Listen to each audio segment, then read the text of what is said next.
কুমির আর বুদ্ধিমান হরিণ। এক ছিল সবুজে ঘেরা এক জঙ্গল। জঙ্গলের মাঝখানে বয়ে চলেছে একটি শান্ত নদী। সেই নদীতেই থাকত এক কুমির, নাম তার কালু।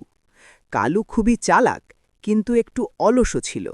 সারাদিন রোদ পোহাতে আর খাবারের চিন্তা করতেই তার সময় কেটে যেত।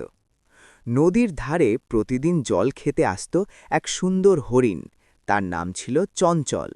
চঞ্চল ছিল খুব বুদ্ধিমান আর সতর্ক। কালু একদিন ভাবল, আজ হরিণটাকে ফাঁদে ফেলতেই হবে। কালু নদীর ধারে এসে কাতর গলায় বলল, ওহে হরিণ বন্ধু, নদীর জল খুব গভীর আর বিপজ্জনক। আমি না থাকলে তুমি পড়ে যেতে পারো। চঞ্চল হেসে বলল, তা ঠিকই বলছ, কিন্তু তোমার চোখ কেন এত লাল? কালু ঘাবড়ে গিয়ে বলল, রোদে পুড়ে গেছে। চঞ্চল বুঝে গেল কুমিরের মতলব।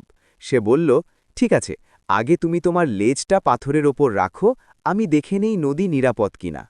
কালু খুশি হয়ে লেজ তুলতেই চঞ্চল লাফ দিয়ে দূরে সরে গেল। হেসে বলল, বুদ্ধি থাকলে বিপদে পড়তে হয় না কালু। কালু লজ্জায় পানিতে ডুবে গেল, আর চঞ্চল নিরাপদে জঙ্গলে ফিরে গেল।